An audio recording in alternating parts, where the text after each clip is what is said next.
Welcome to Building Self-Belief's career podcasts. The purpose of these podcasts is to give young people a true insight into all kinds of careers and professions. In the interviews, we hear about the highs and lows of working life and how people have overcome any difficulties to make the very best of every situation. Young people will also get some brilliant advice to support their future career success. Morning, Noriko. Thank you very much Christine. for coming along. And our career podcast today is about you and your life in Japan and how you ended up in England. But where we're going to start is just tell us what you currently do, what your career is at the moment. Okay, so I'm an artist and children's book author and illustrator. As an artist, I practice Japanese paper collage called chigirie. And in normal circumstances, I run Japanese art workshops, including chigirie and origami. But obviously, I haven't been able to do it for a while. I'm hoping to start again once COVID restriction is lifted. Right, Noriko, I know what origami is. Obviously, so you explain the two terms then and how they're different artistically. Okay, so chigirie is a torn paper collage art. Okay, so traditionally, Japanese people use washi. It's a Japanese paper, very fibrous paper, and you tear and create a collage. But in England, it's hard to get hold of Japanese paper. They're very expensive as well. So I started using newspaper instead of washi. Okay. And I make collage using that. So it's collage and origami? Origami is a folding paper. And what? And do you teach different? I don't know. Do people choose a theme, or do you do animals, or traditionally with that? Yeah, all sorts of things. This is a frog. In fact, my husband made it. He's English, but he's quite good at origami. And this is a little flower he made for my birthday. So there's lots of, I can see that there's, although obviously business-wise been difficult for lockdown, haven't arts and crafts have really taken off, haven't they? Where people have been more interested in developing that kind of creativity side to it. Yeah, I think so. And I'm getting an inquiry for doing a Zoom workshop. So I haven't tried it yet, but I'm thinking of doing it, and hopefully also creating a chigirie online course.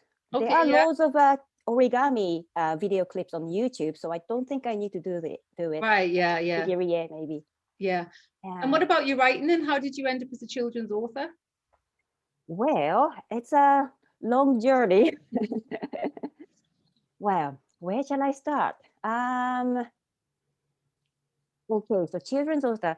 When I was studying fine art in London, my art focused on the issues surrounding nuclear power. Okay. I'm from the area in Japan where nuclear reprocessing plant was being built, like the one in Sellafield. Okay. And its landscape was rapidly changing. So I felt compelled to face the nuclear theme through my art. But, you know, the nuclear issue is so big and complex for me to change anything. So this made me feel depressed and hopeless. And I was stuck in a loop of negative emotion, and I couldn't get out of it. So I felt I needed a shift from the nuclear theme to create something lighter and simpler that I can feel at peace with. Yeah. I totally understand that. Yeah, to make myself happy, I started illustrating children's books. The book I wrote was about a pair of socks. And this was inspired by a childhood memory about my grandma, who mended my old socks all the time.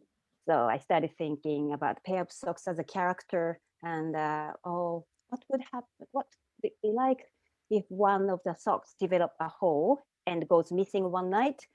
What the other sock would feel like? So the story is about that. So, but I did feel guilty about moving away from the nuclear theme. But I happened to come across anecdote about Mother Teresa. Okay. The story goes, man asked Mother Teresa, what should we do for world peace? And she replies, go home and love your family. So this idea of love begins at home deeply resonated with me. And I started thinking, oh, wouldn't it be nice if my picture book would help children and parents to have a good time together? So although I started making picture book for myself, I started feeling, oh, I would like to share it with others. So it's quite a big thing to share that kind of thing as well, though, isn't it? It's quite an emotional change to have something that's just for you and then kind of put it out there for everyone to see.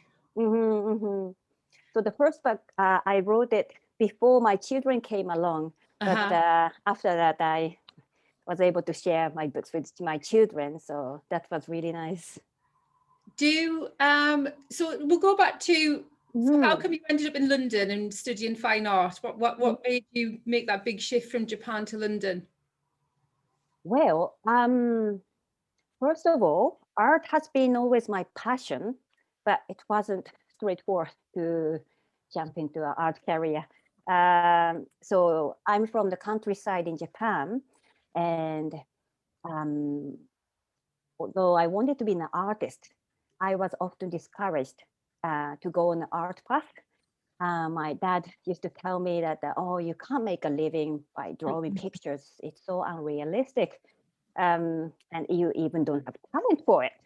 So I started believing that it will be unrealistic for me to go on an art path. So I went to a university to study education.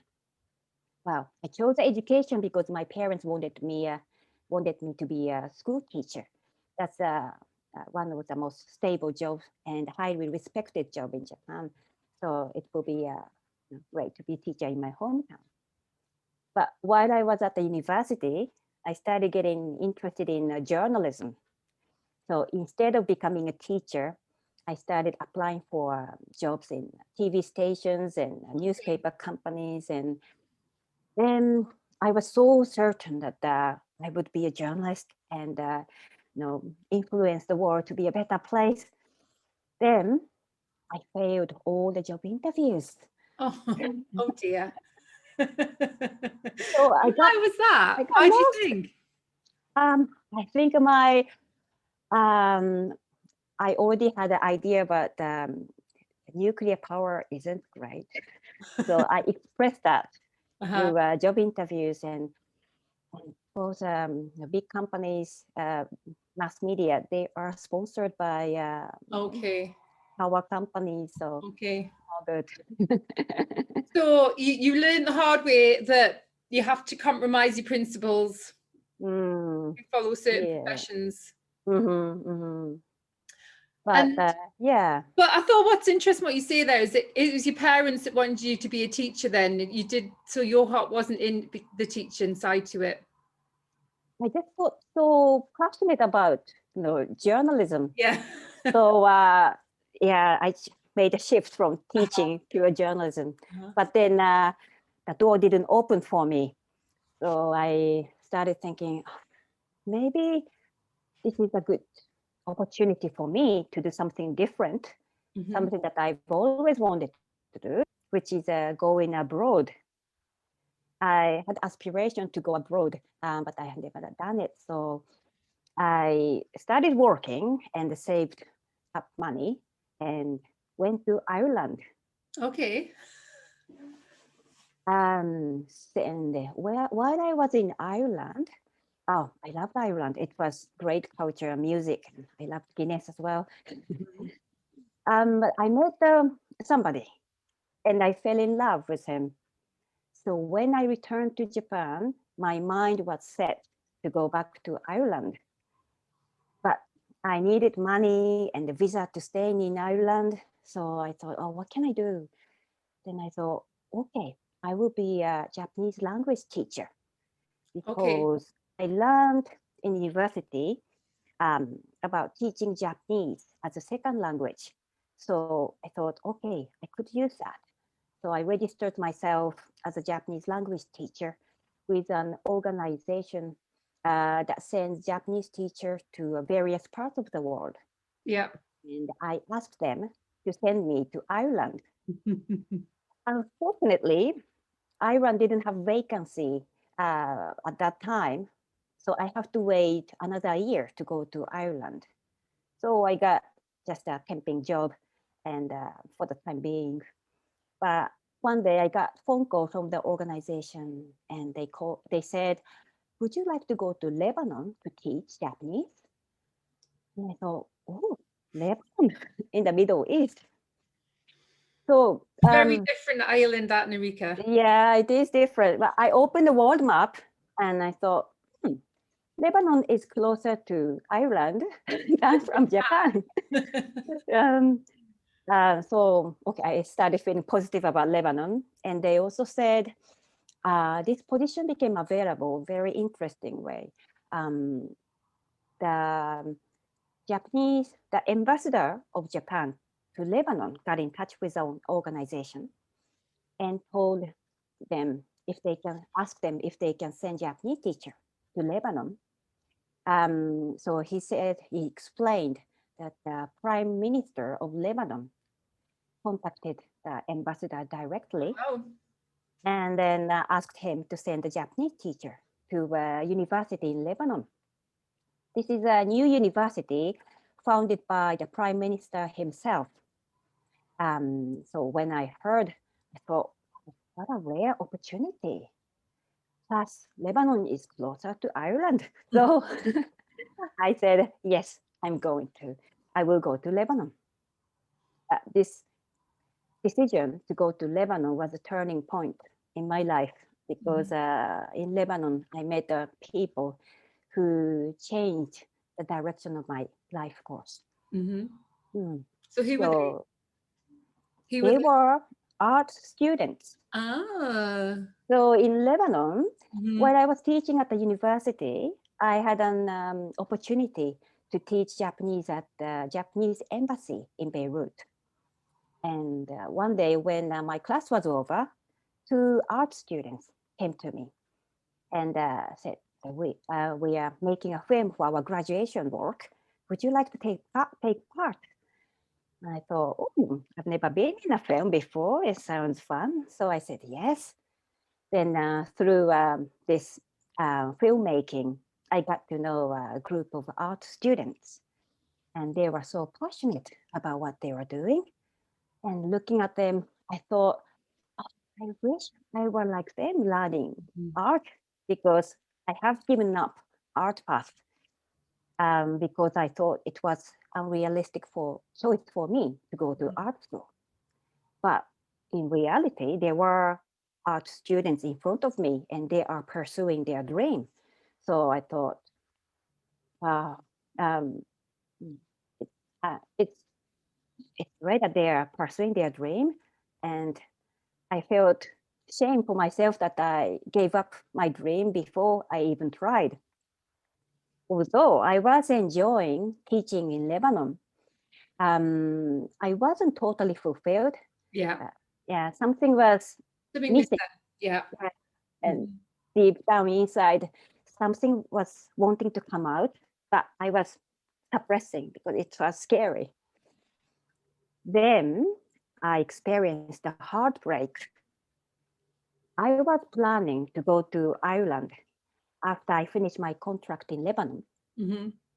And when there were only a few months left in Lebanon, my boyfriend in Ireland decided to leave me. Oh dear. Yes, it was a big shock because the reason why I became Japanese teacher and came to Lebanon was because I wanted to go to Ireland in the first place. So my plan all just failed, and I felt numb. I just couldn't feel anything for a while. Then one day, all my senses returned and I have to face my pain. Mm-hmm. But I wasn't good at expressing my emotion with words. So I started scribbling. Yeah. And at the beginning, it was just a violent mark and so messy. But when I was doing over and over, I felt a bit lighter. So I kept doing. And from that day on, I was drawing, well, it was scribbling every day. But the mark making that was messy at the beginning started taking shape, Yeah. became gentler. And I felt like drawing something around me, like cat, that gave me joy. Yeah. So So do you think then, because there is a link, isn't there, that, I mean, for me, it would be writing, that between expressing your emotions through something you really love doing. So for you, so you would say that it definitely helped you if you were feeling upset to draw. Yes, To help definitely. you emotionally. And in a sense, if you find it difficult to say in words how you're feeling as well, that putting it onto paper. Yeah. I think I can write better than speaking. I couldn't express my emotion with speaking. So, and my English wasn't that great then, so that didn't help either. Oh, well, that's an interesting point though, isn't it? So you found that you couldn't really say it out loud because there was no one there. I suppose you would have in Japanese, wouldn't you? But obviously if no one spoke Japanese and your English wasn't good enough to express yourself in that way, that being able to draw and the art kind of really helped you emotionally. Yeah, definitely. And through this drawing activity, I was able to reconnect with my passion. So until then, I was suppressing my passion for art. Yeah. But because of this activity, drawing activity, I came to the realization that this is what I wanted to do in my life, doing art. Yeah, brilliant. Yeah.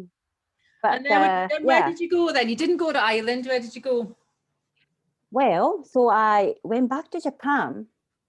So I did make a decision to follow my passion, but I went back to my parents' place, and I have to explain to my parents.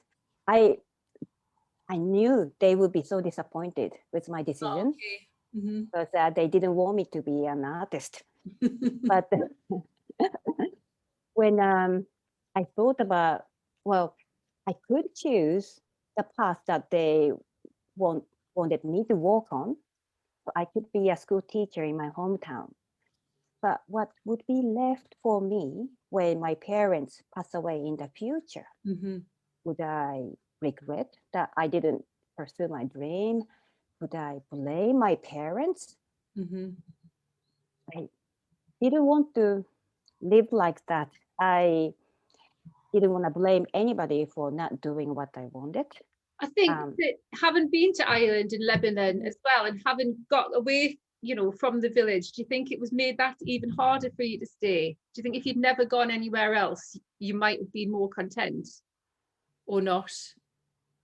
Probably, but I think there will be always some part of me saying, what if I went, So rather than not trying, I didn't want to regret not trying. I may fail if I pursue my dream, but I thought it's better to try and fail rather than not trying. Well, I think that is really brilliant advice for young people as well, isn't it? That sometimes it's worth just taking that risk.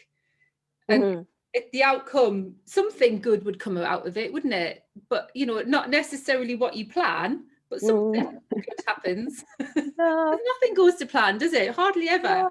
Hardly ever. Yeah, my mom, she's a very organized person, and she always told me, you have to plan your life. But when I plan, it just doesn't go in the way I planned. I never went to plan either. Never. In fact, I was adamant a lot of times, no, I'm not going to do that. I wasn't going to be an English teacher. Then, because everyone kept saying you should be an English teacher. No, I'm not going to do that. And then I was. I want Mm-hmm. to say no because people keep telling us I should do it. Mm-hmm. So kind of in reverse to you almost. So how did Yeah. you end up in London then? So did you go from Japan to London? No, actually, I went to Newfoundland in Canada. Oh my. Oh, why did you pick there? Well, first of all, it was cheaper to study art in Newfoundland rather than in Japan. Really? Um, yes. So, and I thought it would be a great place. It's a countryside, and no Japanese will be there, so I can concentrate on also improving my English as well. Okay. So It would I went force to you to speak English, wouldn't it? mhm, And everyone else, yeah. yeah. hmm So I went to Newfoundland in Canada, and I loved everything I learned there: painting, photography, printmaking, sculpture, and art history, everything. But it was a hard work, partly because my English wasn't great. But it was such a fulfilling time in my life. So did And you feel yeah. happier pursuing something you really wanted to do? hmm And did that make the difference when you were studying something you really loved compared to studying something that your parents said you should do? Yeah, definitely, it's a big difference. Mm-hmm. Because I chose this art I wanted to learn, so I made an effort.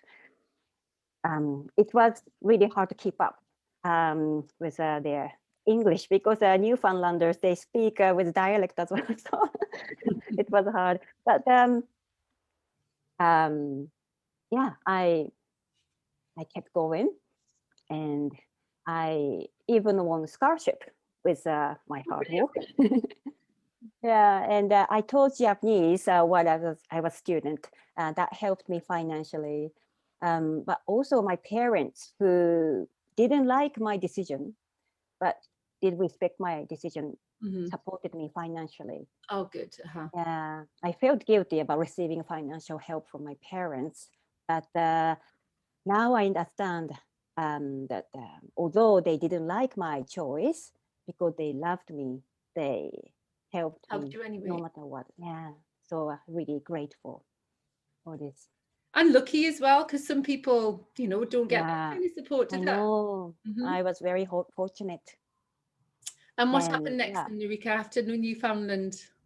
so after Newfoundland, I finished my BA in fine art degree, then moved to London, UK, to continue studying fine art in the graduate school.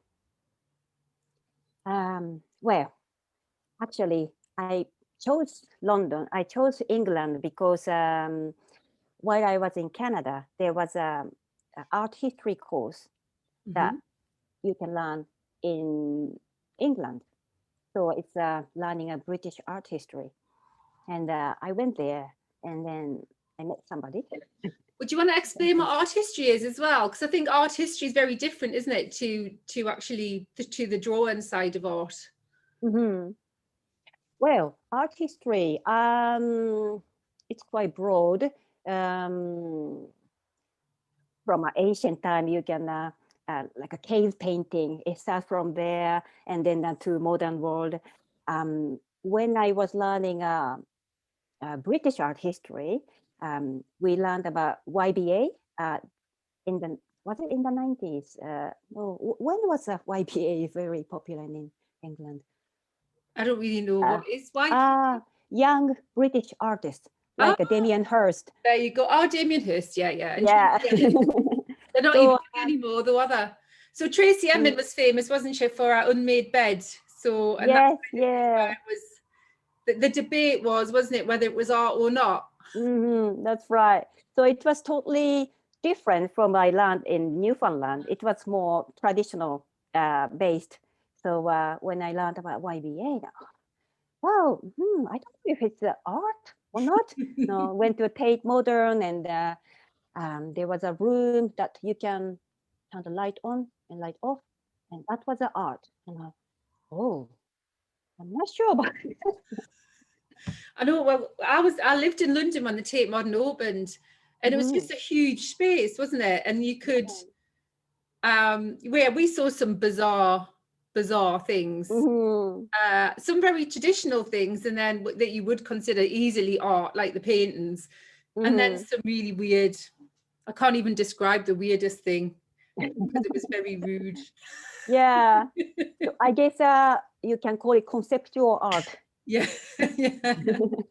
I will say, actually, there was a TV screen, and there was a man in a bedsit, totally naked, just jumping up and down, filming himself. Okay. And there was a crowd of people, and we got to the front, and we were like, what is this? Just laughing though. But yeah. What was that about? But yeah, so it was an interesting time in art though, wasn't it? Because I mean, it was kind of, the idea was anything's art, or you can make it art, or one person think it's art and someone else won't. Yeah, although I'm more inclined to a traditional art, I like impressionist, you know. But yeah, the very modern one. Sometimes I get it. Sometimes I don't know. I thought it was interesting. We went to the Picasso Museum in Barcelona, and in that museum, you can see that when Picasso was like 13, 14, he was an amazing artist, and he could already recreate those like the very traditional, brilliant paintings at 13, 14. So then you could understand how he got totally bored with that, because he could already do it. And then how it evolved in the shapes and the use of the distortions of images. And so I think it was interesting to see a context for some artists, how they've changed over time. And it, you know, it takes quite a lot of courage almost, isn't it, because you can be successful in one particular way, and I think there must be pressure to keep that kind of art going. But I think to be able to just think, oh, do you know what, I want to do something totally different, and just go with it, really, really clever as well. I think invention of camera photography was a big thing. Because we can't beat photography. So you have to come up with something as an artist, rather than just copying.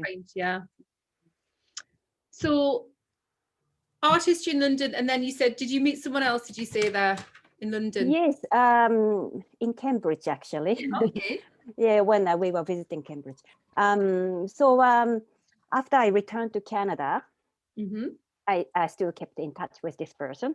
And then when I decided to go to continue to graduate school, I chose London, so that I can be in England. So that's how I ended up being in England. Okay. And have you been in England ever since? When I went to Ireland, I did have a short trip to England. Okay. Yeah, that was it. So how did you end up in the Northeast from London? That was when my husband, he was made redundant in London. So he was looking for a job as a programmer, and he found a job in Newcastle. Okay. And that brought us to the Northeast. And is he not from Newcastle? Is your husband from Newcastle? No, he's from Essex. He's an Essex boy. And so how did you find both coming to the Northeast, having neither of you been from here? How did you find that, to settle here? We actually love it here. Yeah, people were so friendly. It's the same in Japan, I think. The northern you go, the better people are. They're more friendly. Interesting. Your husband's happy as well and settled? Yes. Actually, he's not having the same job in Newcastle anymore. He's self-employed now. Okay. We didn't go back to South. We are still in Northeast, And I think what's interesting career-wise for you then, I think doing the children's books means that, because you translate them into Japanese as well, don't you? Yes. Yeah. So there's a sense of you kind of using your Japanese, you use your English because they're in English as well.